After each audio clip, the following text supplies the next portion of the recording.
Bishop Freddy de Vega. Thank you so much, Pastor Poy. Good evening po sa inyong lahat at welcome po sa ating pong ikatlong gabi ng serbisyo para po sa pag-alala at pagbibigay halaga sa mahal po nating kapatid. Actually po, masasabi natin na ang pangyayaring ito, ang sitwasyong ito ay nagpapatunay na ang buhay na ibinigay sa Diyos, ang buhay na ipinagamit sa Panginoon. Gusto ko pong sabihin na hindi po maitatanggi ang katotohanan that the influence of our late beloved Bishop Manuel Orara, obviously, mararamdaman po natin sa panahong ito at sa pagkakataong ito na ang kanyang anak na si Hana ay kapiling na niya ngayon sa piling din po ng Panginoon. So, nais ko pong gamitin ang pagkakataong ito to express our deepest gratitude sa lahat po sa inyo. Lalo na po yung mula po nung nasa hospital pa lang po siya at dito po sa ilang sunod-sunod na gabi ng ating pagbibigay serbisyo para sa kanya, para sa bawat isa po sa atin, yung pong presensya po ninyo. Actually po, kahit hindi kayo magsalita, yung encouragement na dulot po nito sa family, ito po ay hindi natin maitatanggi. At yung marinig po natin, yung ilang mga pahayag, patungkol po sa kung ano ang impact ng buhay ni Sister Hana sa kanila. So, I can say na talagang I for one, talagang affected rin po ako doon sa kanyang pagkawala because I love the Orara family so much at alam ko pong alam nila yan, alam ko pong dama nila yan at talagang lalo na po sa bawat members, lahat ng mga masasabi po natin na you are claiming na ang buhay po ni Bishop Orara ay naging very instrumental sa bawat isa sa inyo. Of course, lalo na po ang Maranatha International Baptist Church. Actually, isa po kayo sa patuloy na nagwawagayway ng bantayog, ng legacy po ng ating mahal na bishop. So, ipag-pray nyo rin po patuloy si Pastor Neil na siyang nagpapatuloy ng gawaing ito. At siya po ay galing din sa hindi birong operasyon. Kaya pagka po walang gaanong tao, so nandito po siya, pero pagka matao na po, medyo kailangan po niyang magpahinga at hindi po magkaroon ng epekto sa kanyang operasyon. So, again, maraming salamat po sa inyo. And please understand, lalo na po yung mga bisita po natin, mga kaibigan, mga kaopisina, sa usapan pong kamatayan sa kontekstong Kristiyano, isa po sa binibigyang importansya ang service na kagaya nito. Sa pamilya po ni Bishop Orara, gusto ko pong sabihin sa inyo na ang nakita nyo po mula pasimula hanggang ngayon ay patunay na ang buhay ng pastor ay hindi po sayang na buhay. Ang buhay pagpapastor ay buhay na masasabi nating naging instrumente sa buhay ng marami na naging dahilan kung bakit kahit po sa anak. Kasi kahit tanungin nyo po si Hana, sasabihin po niya na malaking porsyento po ng mga nandirito bago pa si Hana ay mga buhay na napagpala dahil sa naging buhay ng ating Bishop Manuel Orara. And again, ang pinaka-importante po sa gathering na katulad nito ay ang pagdinig po natin sa salita ng Diyos. So let me request all of you now to please stand up as we open our Bible in the book of James.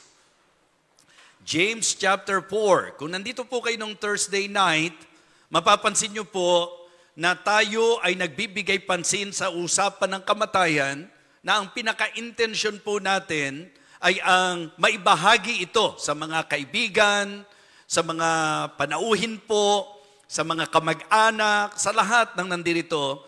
At sa parehong pagkakataon, mahamon din po ang mga mananampalataya. James chapter 4 verses 13 to 17, ganito po ang sinasabi ng salita ng Diyos.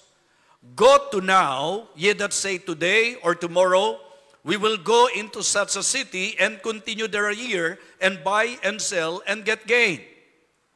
whereas you know not what shall be on the morrow. For what is your life? It is even a vapor that appeareth for a little time, and then vanisheth away. For that ye ought to say, if the Lord will, we shall live and do this or that. But now ye rejoice in your boastings. All such rejoicing is evil. And to him, therefore to him that knoweth to do good, and doeth it not, to him it is sin. Ngayon pong gabing ito, nais ko pong ibahagi sa bawat isa po sa atin ang message na pinamagatan ko pong the truths and thoughts about death. The truths and thoughts about death. Let us pray. Dakilang Diyos, muli po kami nagpapasalamat sa gabing ito na kung saan ginagamit mo po ang aming paglalamay para po sa katawang lupa ni Sister Hannah upang ang salita mo po ay malayang may pangaral. I pray, O God, that you will again use your humble servant. May you empower me, O God. Bless each and every one of us. Enlighten our minds. And please, Lord, magligtas ka po ng mahalagang kaluluwa.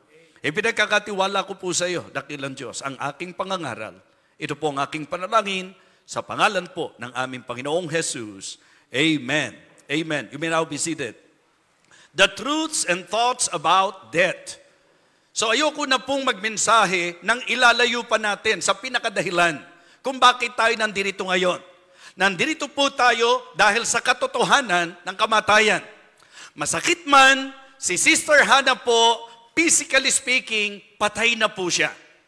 Pero sa atin po, magaang naisipin na ang kamatayan niya ay paglipat sa better place. Siya po'y nasa piling na ng Panginoon. Amen? Pero itong gabing ito, I believe, ay magiging makabuluhang gabi kung tayo po sa liwanag ng salita ng Diyos ay kakausapin at kikilusin at magpapasya na ating pong pahalagahan ang kanyang salita at ang kanyang ginawa para sa atin. Tatlong bagay po ang nais ko pong ibahagi sa inyo. And again, kung nandito po kayo ng Thursday, kaugnay po ng message po natin nung Thursday, ang ating pong tatalakayin. Para po sa mga wala nung Thursday po dito, ang tinalakay po namin ay ang message na pinamagatan kong death is appointed. Pinag-usapan namin, the truth of death is definite. The time of death is different. Okay? Yung pong katotohanan ng kamatayan, tiyak po yan. At yung pong panahon ng kamatayan, iba-iba po yan. Katulad po ni Sister Hannah, bata pa po siya. Kumpara natin sa kay Ma'am Christina na may edad na, kay Pastor Bing Scrupulo na may edad na. Iba-iba ang panahon ng kamatayan. Binigyang pansin po namin nung Thursday, yung patungkol po sa tragedy of death is damnation. The tragedy of death is damnation. Anumang uri ng kamatayan yan, marahil po, meron pong mga kamatayang hindi kaaya-aya ang dating sa atin, pero ang matinding tragedy po, ay yung pong namatay ang tao na walang katiyakan ng kaligtasan. At amin pong sinentruhan yung triumph of death. The triumph of death is the destiny and the day of the Lord. So kaya ko po nireview yan para po ngayong gabi sa ating pong message na pakikinggan, makita natin, mga minamahal, yung consistency ng salita ng Diyos. Tatlong bagay din po ang tatalakayin ko ngayon patungkol pa rin sa usapan ng kamatayan. Una po, realizations about death. Ano po ang mga dapat ma-realize natin? In fact, pwede rin nating sabing reminders, di ba? Mga paalala patungkol sa kamatayan. Okay? Hindi po bago. Ito po ay naririnig na ng marami sa atin. Realizations about death. Number one, that death is sure. Ang kamatayan po ay tiyak. Okay? So, sa kanino man po sa atin, death is sure, mga minamahal. Ang ibig sabihin po, it is appointed and it is for all. Ang kamatayan po ay nakatakda ayon sa teksto po natin, nung Thursday, and as it is appointed unto men once to die, after this, the judgment. It is for all, sapagkat wala po siyang pinipili. Sa kanino man po sa atin, liban sa aabutan ng rapture, ang lahat ng tao physically mamamatay. Yung mga tao po nung panahon ng Old Testament, mga patay na po sila. Yung mga tao po ng panahon ng New Testament, mga patay na po sila. Yung mga ilang mga nauna po sa atin, matatanda sa atin, patay na po sila. At hindi po tayo exempted. Again, maliban sa aabutan ng rapture, ang lahat ng tao ay nakatalaga sa kamatayan. Death is sure. And death is sudden. Ang kamatayan po nakakabigla. May tanong ko lang po sa inyo. Sa nakakakilala kay Hana, sino po sa inyo ang hindi nabigla nung nabalitaan nyo po na wala na si Hana? Considering her age. At doon sa idea po ng mga nagsalita, si Hana po ay isang larawan ng masiglang kabataan hanggang sa siya nga po ay makapag-asawa na. Lahat kayo makapagpapatotoo, walang kahit anumang masasabi nating kaisipan na mamamatay na po si Hana. Kung ang pag-uusapan lakas, kung ang pag-uusapan sigla, kung ang pag-uusapan yung physical niyang kondisyon, wala po sa hinagap natin na sa isang iglap, wala na po si Sister Hana. And this is actually a very clear message concerning death. That death is sudden. Mabibigla ang kahit sino. Niliwanag ko po, walang kahit sino mang nagpa-schedule kung kailan sila mamamatay. Whether ayaw mo o gusto mo, sa isang iglap, po pwedeng ang kamatayan dumating sa iyo. Huwag niyong sasabihin, bata pa ako. Huwag niyong sasabihin, balakas pa ako. Huwag niyong sasabihin, wala naman akong sakit. Para kayo ay magkaroon ng kampanting isipan at kalooban ng ibig sabihin, hindi pa ako mamamatay. Maraming walang sakit sa aksidente namatay. At isa na nga po, yung pangyayari kay Hana. At pag inisip niyo po mga kapatid, dalawa po sila eh. Di ba? So si Hana po ang nasa katakdaan ng kamatayan sa panahon na ito po ay nangyari. So death is sure. Death is sudden.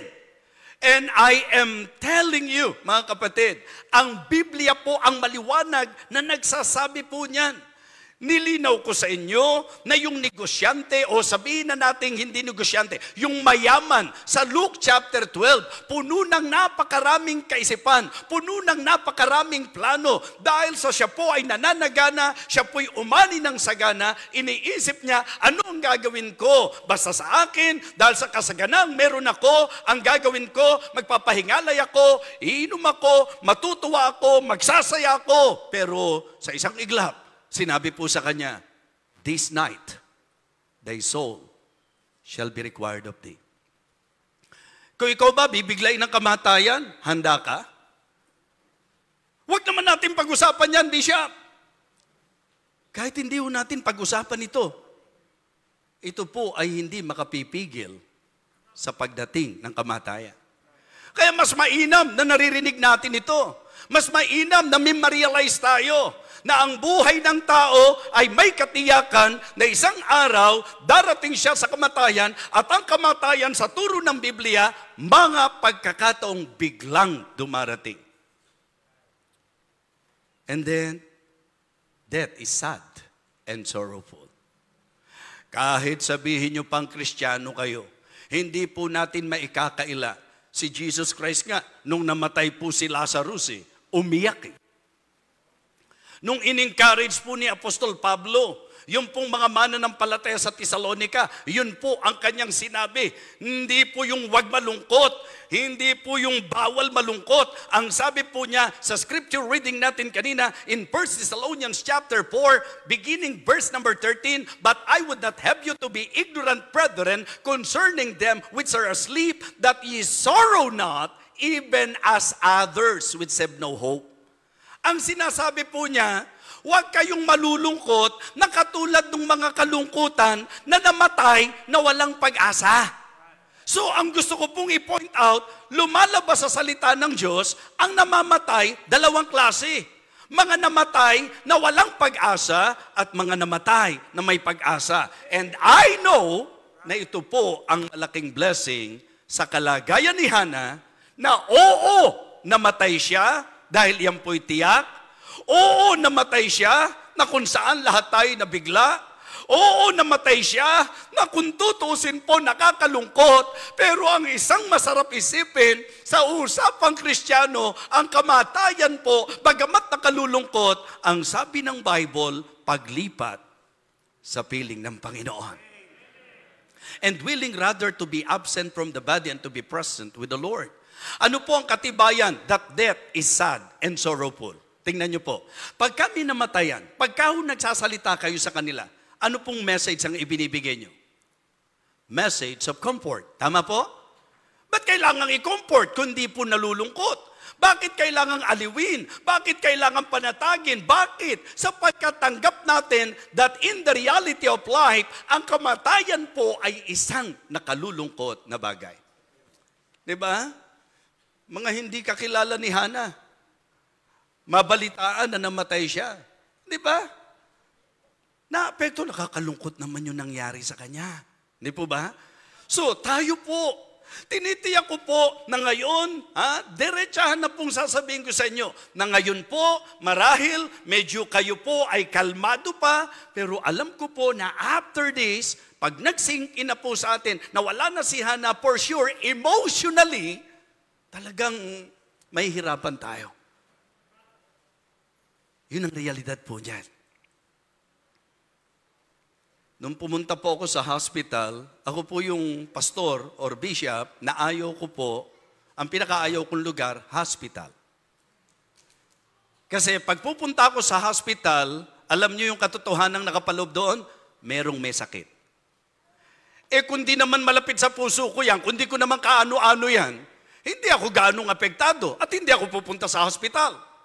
So what I would like to say, mga minamahal, kaya ko po ayokong lugar na pupunta ng hospital kasi for sure, pupunta ko doon dahil merong may sakit. At yung may sakit, siguradong malapit sa puso ko. At ang isang nakakalungkot, yung makita mo na ang malapit sa puso mo ay in pain. At salamat po sa awitin na nagbibigay pag-asa. No more nights. No more pain. It is really painful kapag tayo po'y nawalan ng mahal sa buhay. Kaya po, sabi ko sa mga members, pagka mayroong mga namamatayan, kahit Kristiyano pa kayo, huwag kayong sobrang espiritual na parang gusto nyo pang pagalitan kapag ka nakikita nyong umiiyak. Yung bang kapag ka nagsalita, Christian ka na eh, ba't malulungkot ka kung namatay? Ang Kristiyano po, hindi naman nawawala ng emosyon eh. Ang alam ko, kahit Kristiyano ka, may emosyon ka pa rin eh. Tama? Eh, yung nagkasakit lang ang mahal mo sa buhay eh. Di ba? Lungkot na lungkot ka na eh. Eh, yung pagkayang namatay siya, yung pagkayang nawala siya, oo, alam nating nasa langit siya. Ang tanong ko ngayon, yung bang taong matagal na nakasama nyo, nakayakap nyo, nakausap nyo, nakatawanan nyo, isang araw, kahit gustuhin nyo po na mangyari yon, di ba? Memories na lang ang matitira eh. Kahit gaano kataas at kamoderno ang technology natin ngayon, wala pa pong naiimbentong gadget, mga kapatid, na po pwede kang makipag-communicate sa mga mahal sa buhay na namatay. Yung mag-abroad, kikita ng pera yan, pero pag inihahatid na mo, di ba? Kaya nga pinagbawalan na tayo sa airport eh, nang napakaraming naghahatid eh. Una, masikip sa airport. Pangalawa, iyakan doon, nakala mong mamamwalay, di ba? Kala mong... samantalang kikita pa po yung mga mahal natin sa buhay na yan. At sa technology natin ngayon, parang nandyan lang din sila. Dahil pagka nag-video call kayo, kapag po kayo ay nag-connect, di ba, through our modern technology, parang nandyan lang sa tabi mo. Nakakalungkot man. Kahit gaano nyo mamiss si Hana, ang katotohanan nito, hindi natin siya makakausap na. Ang hihintay na lang natin, yung pumunta tayo sa kinalalagyan niya. Ang hihintay na lang natin, yung itinakdang panahon ng Panginoon, na ibabangon siyang muli, aagawin ng mga Kristiyanong buhay, reunion. Kasama natin muli ang isa't isa. Realizations about death. Death is sure, death is sudden, and death is sad and sorrowful. Let us consider point number 2, regrets about death. Regrets. Mga kapatid, mga minamahal, isang magandang paalala po. Kasi kung titingnan niyo po yung teksto natin, ang sabi po, go to now, ye that say today or tomorrow, we will go into such a city and continue there a year and buy and sell and get gain. Whereas you know not what shall be on tomorrow. For what is your life? It is even a vapor that appeareth for a little time and then vanisheth away. Yung mga umawit kanina, na kung saan po nagbigay kasiyahan, di ba? Si Hana sa kanila, pinagdadrive nila eh. Kaya nga ho, natanggal yata sa trabaho eh. Tapos ngayong narinig nyo na natanggal siya sa trabaho dahil sa pagmamaneho sa inyo, ewan ko na lang po kung ganun-ganun na lang po yun. Palagay ko, hindi coincidence ito, di po ba? Opo. Pagka tinignan ko pa yung mga pinagmamaneho niya, palagay ko po lahat ng mga gastusin dito solved na po dahil kidding aside, mga minamahal, hindi ba ang dami niyong plano? Narinig ko kanina magsi-Singapore eh. Alam niyo yung plano gano'n na hindi kasama ang pastor, hindi siya natutuloy.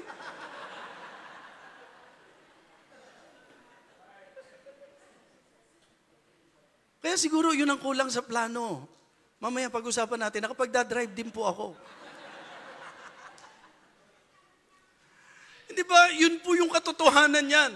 Ang daming pinaplano natin sa buhay, mga minamahal, pero wala tayong kapangyarihan sa bukas. Kaya nga ang paalala po ng Bible Proverbs 27:1, boast not thyself of tomorrow, for thou knowest not what a day may bring forth. Sa teksto natin, ang dami niyang iniisip para bukas.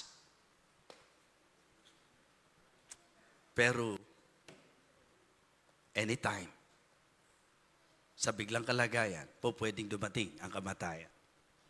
Sa pangkalahatan po, alam niyo ang magiging regret ng tao?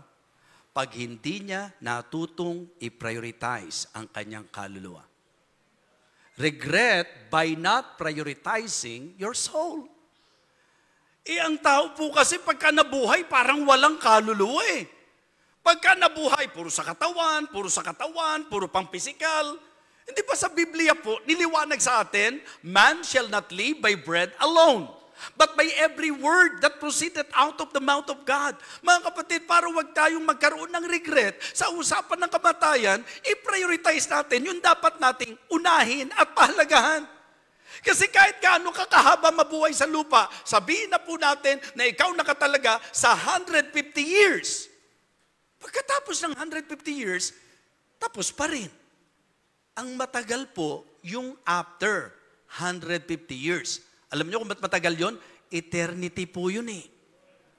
Kaya ang tao sa lupa, gaano man mabuhay, hihigitin niya ang huling hininga niya dito po sa lupang ito at magsisimula po siya sa eternity. Kaya nga sabi ko, ang tanong, saan mo gugugulin ang iyong eternity? Yung rich man, sa Luke chapter 16, di ba? Si Lazarus at yung rich man, yung pong beggar at yung rich man, mga kapatid, ang katotohanan ng ipinakita po ng Luke 16, mahirap na mamatay, pero mayaman, namamatay din. At nung namatay sila kapwa, si Lazarus, dinala po sa Abraham's bosom. At yung pong rich man, ang sabi po ng Luke chapter 16, verse number 23, and in hell, he lifted up his eyes, being in torments, and seeth Abraham afar off, and Lazarus in his bosom. Kaya nanikluhod siya, nagmakaawa siya. Sabi niya, mga Abraham, suguin mo naman si Lazarus sa mga kapatid ko. Kasi marami pa akong mga kapatid. Sana hindi na sila pumunta sa lugar na ito na pinuntahan ko. Marami mga tao ngayon, parang ang tingin nila parang kwento lang po yan. ang babaw ng tingin nila sa katotohanan ng itinuturo ng Biblia. Sasabihin ko po sa inyo ito. Maalala nyo sana na meron pong pagkakataon at panahong itinakda ng Diyos dito po sa paglalamay natin kay Hana na ipinangaral ang salita ng Diyos na nagsasabi na may kamatayan at dapat bigyan natin ng halaga ang ating kaluluwa. Mark chapter 8, verses 36 and 37. For what shall it profit a man if he shall gain the whole world and lose his own soul? For what shall a man give in exchange for his soul? Ang sinasabi mismo ng ating Panginoon, hey, ang pinakamahalaga sa iyo, yung kaluluwa mo. Yan ang importante. Hindi masama na kumakain tayo, kailangan natin yan. Hindi masama na tayo po ay yumayaman. Walang masama po dyan. Pero ang malungkot, yung yumaman ka, kumakain ka ng masasarap, pero pagdating ng kamatayan, napabayaan mo yung kaluluwa mo. Diba? So, importante po ito, mga kapatid. Yung regret by not prioritizing yung kanyang soul. Yung idea po, mga kapatid, na yung pong mga mananampalataya, ang magiging regret naman natin sa kamatayan, isipin niyo po kung si Sister Hana, anak pa naman ni Bishop Urara, isipin niyo po kung namatay siya na hindi na i-preach ang salvation, hindi na i-proclaim ang salvation, hindi na i-share ang message of salvation. Ngayong gabing ito, lahat ng nakakarinig sa akin, ang message na sinasabi ko po sa inyo is the message of salvation, because if tonight, you will still ignore the message of salvation. Kasi yung tao minsan, ang pinag-aawayan, ang pinagtatalunan, relihiyon eh. Dapat maintindihan nyo po that the Lord Jesus Christ came to earth not to build or establish any religion. He came to earth with a clear purpose, and His purpose is to seek and to save that which was lost. Hindi po kaya save si Hana kasi baptist siya. Hindi po. Kasi ang baptist, hindi po yun ang nakapagliligtas. Kaya po save si Hana kasi pinanampalatayanan niya yung kaisa-isang daan patungo sa langit. Sino po yan? Ang Panginoong Jesus. Jesus saith unto him, I am the way, the truth, and the life, and no man cometh unto the Father but by me. So siya po'y nagpasya. Natanggapin si Jesus Christ sa kanyang puso. Kinilala niya na siya'y makasalanan, pinagsisihan niya ang kanyang kasalanan, at tinanggap niya si Jesus sa kanyang puso. Kapahayagan ng kanyang pananampalataya, hindi sa kanyang kabaitan, hindi sa kanyang ginawa, kundi sa ginawa ng ating Panginoong Jesus. Kaya sa mga kaibigan po natin ngayong gabi, ang isang malaking blessing po sa ating pagsasama-sama ngayon, narinig niyo po ang napakaliwanag na mensahe na ang kaligtasan ay sa pamagitan ng ating Panginoong Jesus. Amen? So mga kapatid, mga kaibigan, yung regrets nung ating pong kamatayan, ang regrets ng kamatayan, ay yung hindi mo na i-prioritize yung kaluluwa, at sa mga Kristiyano, yung hindi mo na ibahagi at na ipangaral ang kaligtasan. And then last, but not the least, ito po yung isa sa gusto ko po na ngayong gabing ito ay atin din pong ma-consider. Sa mensahe po natin tungkol sa kamatayan. Tungkol po sa itinalagang kamatayan sa bawat tao. Kaya nga sinasabi ko, tuwing ako po'y nagbibigay ng mensahe, lagi kong tinitiyak na ito po ay nakatungtong sa sinasabi ng salita ng Diyos. So una po na binigyang pansin natin ay ang realizations of death. Pangalawa po, yung pong regrets about death. Pangatlo po is readiness before death. Yung kahandaan o paghahanda bago po ang kamatayan. Kasi ang tamang paghahanda, hindi yung pagkapatay ka na. Ang tamang paghahanda habang buhay ka pa. Pinag-aralan natin, nakatakda ang kamatayan. Sure po yan. Pinag-aralan natin na bigla na dumarating ang kamatayan. So kaya ang tamang paghahanda habang hindi pa tayo patay. Pag pinag-uusapan po yung kaligtasan, ang sasabihin po ng typical na tao, aba, habang nabubuhay ang tao, walang makatitiyak na sa langit siya pupunta. Hindi mo matitiyak ang kaligtasan mo. Hindi mo malalaman yan. Ang tanong, kailan po natin malalaman? Pag namatay tayo, ano po gagawin natin? Kung kapag ka namatay tayo, nasa kapahamakan na po tayo, ano pa po ang magagawa natin? Tingnan niyo po ang sabi saglit ng 1 John chapter 5 verses 11 to 13. 1 John chapter 5 verses 11 to 13. And this is the record that God hath given to us eternal life. And this life is in His Son. Tingnan niyo po ang sabi ng verse 12. He that hath the Son hath life. And he that hath not the Son of God hath not life. In verse number 13, ang sabi po ng writer ng salita ng Diyos, these things have I written unto you, that ye believe on the name of the Son of God. Ano po kasunod? Lakas niyo po. Anong kasunod? Di ba? These things have I written unto you, that ye believe on the name of the Son of God, that ye may know that ye have eternal life, and that ye may believe on the name of the Son of God. So, malinaw po sa Bible na ang tamang panahon ng pag-alam habang buhay po tayo. Kaya sa usapan po ng readiness before death, ang una pong dapat, mga kapatid, ay seek His plan for your deliverance. Diba? Seek His plan or secure His plan for your deliverance. Alam nyo, diba, dito sa mundo, meron tayong mga paghahandang ginagawa, katulad halimbawa ng insurance. Minsan yung iba, sasabihin nila, Kristiyano na tayo, hindi natin kailangan yan. Alam nyo po, dapat kahit Kristiyano tayo, meron tayong paghahanda. Diba? Kasi pagka tayo nawala, may mga mahal sa buhay po tayo eh. Kaya kung tutuusin po, isang bagay na dapat medyo pinaghahandaan din po natin yan. Kaya umalam na kayo kung sino yung mga nasa insurance, ano po, at baka matulungan po kayo kung paano. Kasi hindi natin masabi ang buhay ng tao eh, di po ba? So pero, deeper than that, ang isa sa dapat nating isecure sa kanyang plano ay ang kaligtasan natin. Kanina nililiwanag ko po sa inyo, ano po ba talaga ang dahilan kung bakit siya naparito? Tingnan nyo po, ang sabi ng Luke 19:10. Luke chapter 19 and verse number 10. For the Son of Man is come to seek and to save that which was lost. So kaya raw po siya naparito para iligtas tayo. Yun po ang dahilan kung bakit naparito ang Panginoon. Hindi po siya bumaba sa lupa para taon-taon meron tayong palabas. Hindi po. Naparito po siya sa lupa upang tubusin ang kasalanan nating lahat. At malinaw po na sa aklat na sulat ni Apostol Pablo sa mga taga-Galatia, Galatians chapter 4 please. Galatians chapter 4 and verse number 4. But when the fullness of the time was come, anong sabi po? God sent forth His Son, made of a woman, made under the law, to redeem them that were under the law, that we might receive the adoptions of son. Amen? Kasi sa totoo lang, hindi naman tayong lahat anak ng Diyos eh.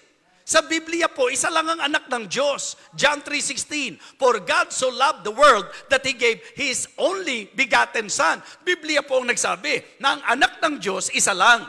Kaisa-isang anak ng Diyos. Walang iba kundi ang ating Panginoong Jesus. Hindi po tayo anak, nilalang po tayo ng Diyos. Pero ang magandang balita, John 1:12. John 1:12. Ang sabi po ng John 1:12, But as many as receive Him, to them gave He power to become the sons of God, even to them that believe on His name. So, ibig sabihin po, bagamat ako hindi anak ng Diyos, niliwanag naman sa Biblia na pagka tinanggap ko sa Jesus, ako ay bibigyan ng karapatang maging anak ng Diyos by virtue of adoption.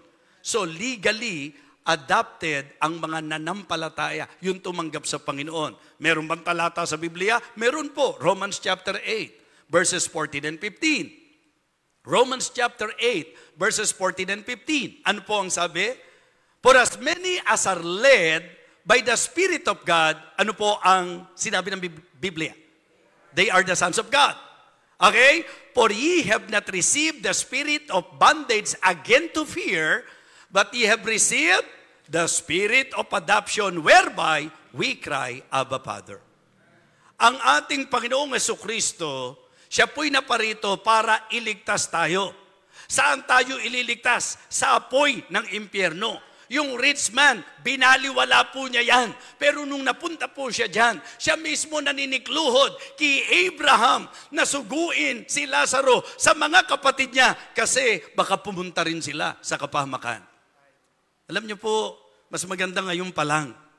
Bigyang pansin po natin ito. At ang paghahanda, bago ang kamatayan, ay sa pamagitan ng pagsisecure natin ng plano ng Diyos para sa ating katubusan.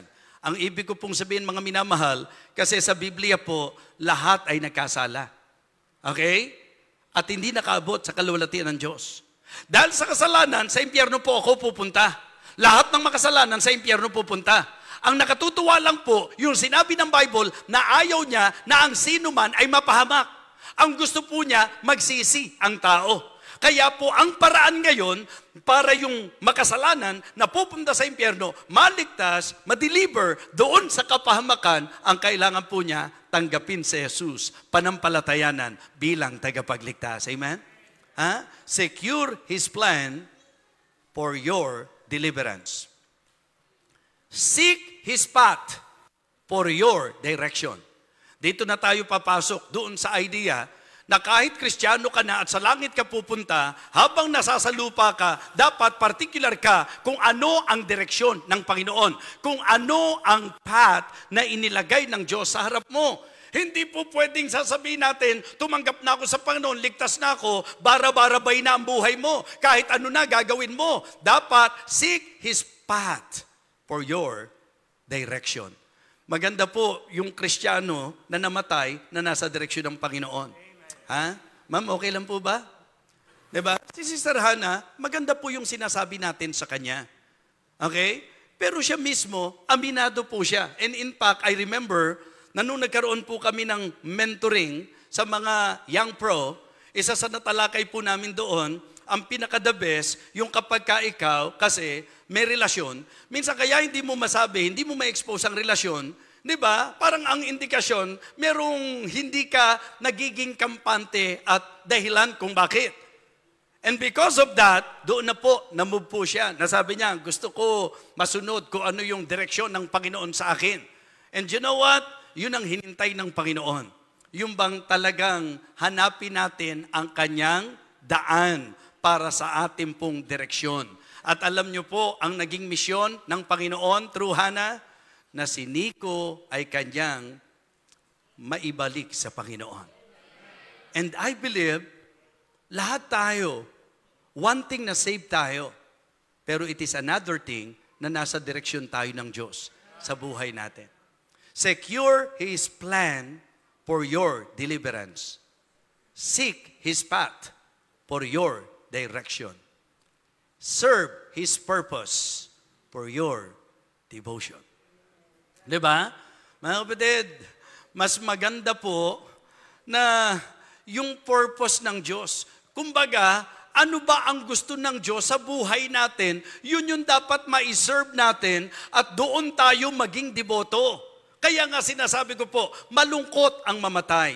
Malungkot din yung maramdaman mo na mamamatay ka na. Hindi po tayo naniniwala sa mga superstitious belief, mga kapatid. Pero gusto ko lang sabihin sa inyo, naniniwala naman tayo doon sa pakiramdam na ibinibigay ng Diyos doon sa individual na tao. Kasi sinusurpresa po kami ni Hannah eh. Nagulat po ako, si Nico at si Hannah. Pinuntahan po ako sa office dahil ang gusto nila, magpakasal sila. In fact, dumipensa pa nga kaagad si Brother Nico sapagkat yung iba, pagka mabilisan ng kasal, may iniisip na iba. Pero sila, talagang honestly, sinabi nila sa amin na talagang eager si Hannah, yung pala. Diba? Sa matagal na panahon ng kanilang relasyon, ang ninais lang ni Hannah ay yung maiharap nila ito sa dambana ng Panginoon. And I believe, lahat ng naka-attend doon sa simple at masayang kasal ni Hannah, nakita nyo po at naramdaman nyo po ang joy sa puso ni Hannah na nai-accomplish yung isa sa nasain ng kanyang puso. Mahirap maintindihan. Mahirap maintindihan. Pero maliwanag ang mensaheng ipinaparating. Sabi ko, sa haba ng panahon, kung doon may nangyari, hindi maganda. Pero yung inintay ng Diyos na maitama ang lahat at maiayos ang lahat, tapos doon may nangyari, pasalamat ka sa Diyos sapagkat sa buhay natin, siya ang nagbibigay sa atin ng pagkakataon. Serve His purpose for our devotion. Mga kapatid, mga minamahal, importante po na magkaroon tayo ng goal na katulad ni Apostol Pablo. Kumbaga, ang gusto ko talagang mas bigyang pansin dito, serve your purpose. Diba? Ano ba talaga yung purpose mo dito sa mundo? Ano talaga yung plano ng Diyos? Ano yung direksyon ng Panginoon sa'yo? Nico, yun ang pinakamahalaga ngayon. Masakit ito na nawala si Hana. Pero ano ang gustong ipakita ng Panginoon? Saan ka gustong dalhin ng Panginoon? Doon sa kung saan kanya dinala. Yung gusto niyang mangyari sa buhay niyo, na bagamat hindi pinahintulot na kayo'y magkasama, pero napakasarap isipin na siya ay nawala sa lupa, na panatag ang isip niya sapagkat na-accomplish kung ano ang purpose ng kanyang buhay. Sa ating pagtatapos, bigyang pansin po natin yung 2 Timothy chapter 4, verses 6 to 8. 2 Timothy chapter 4, verses 6 to 8. For I am now ready to be offered, and the time of my departure is at hand.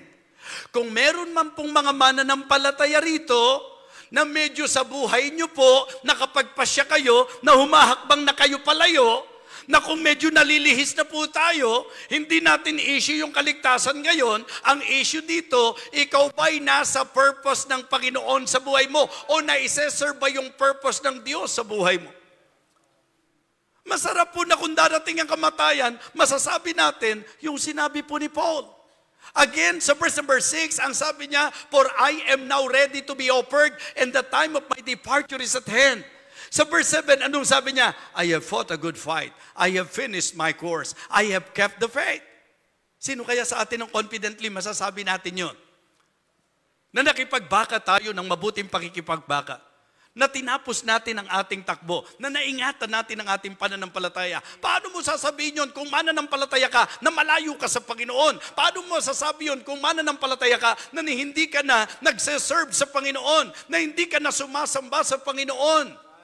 Yung bang Christian ka pero parang wala nang pinag-iba ang buhay mo sa mga hindi Kristiyano. Itong pagkakataong ito ay marahil panawagan ng Diyos sa iyo, bumalik ka sapagkat dapat mai-serve ang purpose ng Panginoon sa buhay mo o mai-serve ang purpose ng buhay mo.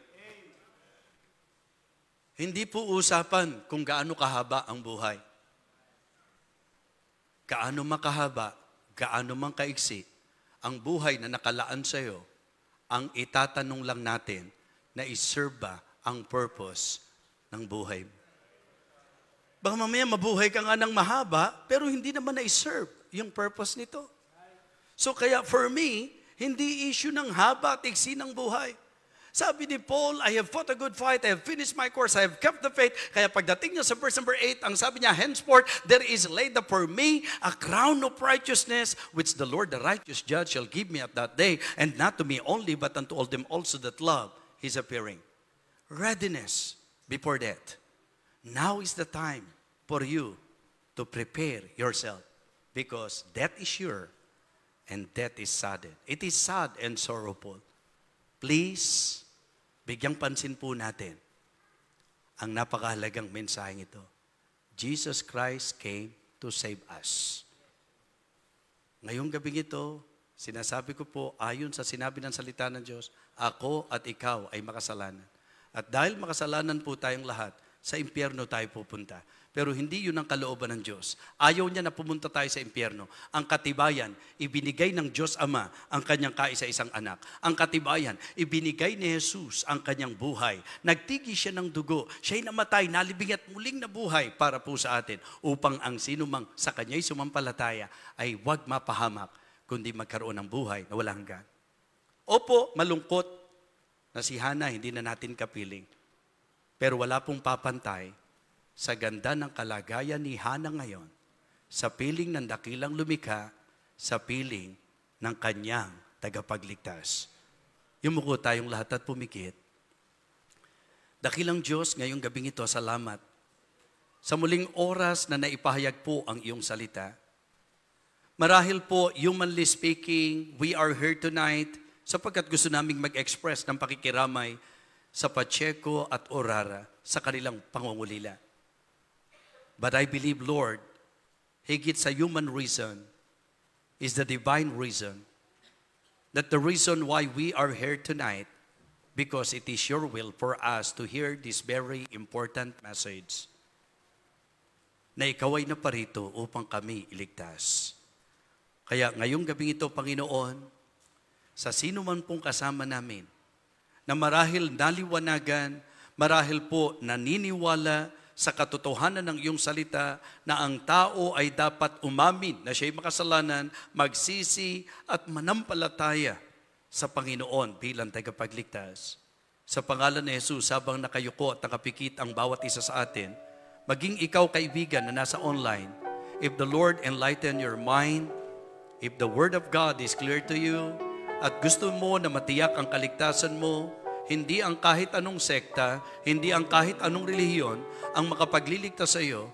Ang tagapagligtas ay walang iba kundi ang ating Panginoong Jesucristo at ang kaligtasan ay sa pamagitan ng kanyang ginawa sa krus ng Kalbaryo, sa pagtitigis niya ng kanyang dugo.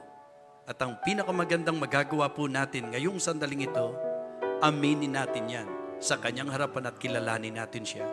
Pagsisihan po natin ang ating kasalanan at tanggapin natin siya bilang tagapagligtas.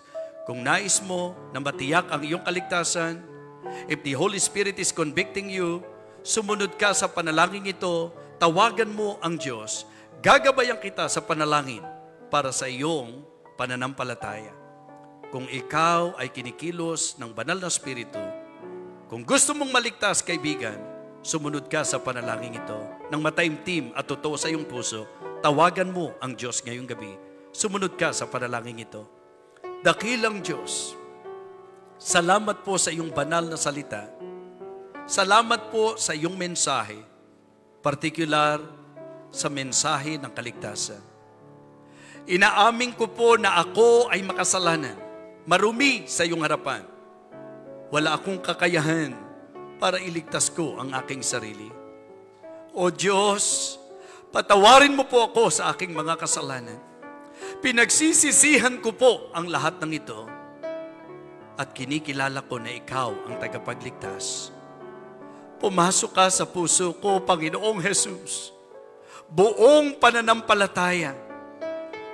Tinatanggap kita sa aking puso. Kinikilala ko po ang iyong ginawa na ikaw ay namatay, nalibing at muling nabuhay para sa aking kaligtasan. Inaangkin kita ngayon by faith as my Savior. Thank you for giving me eternal life. Thank you for the gift of salvation. Thank you for saving me tonight, O God. Ito po ang aking panalangin. Sa pangalan po ng aking Panginoong Jesus. Amen. Amen. Okay, kung kayo po ay sumunod sa panalangin ng tapat sa inyong puso, birthday po ni Hannah, September 7. At ako po, hindi ko po makakalimutan, September 7, 1984, when I decided to open my heart to Jesus and by faith, tinanggap ko po siya bilang tagapagligtas. Again, magandang gabi po sa inyong lahat. Maraming salamat po. Pagpalain po tayong lahat ng ating Panginoon.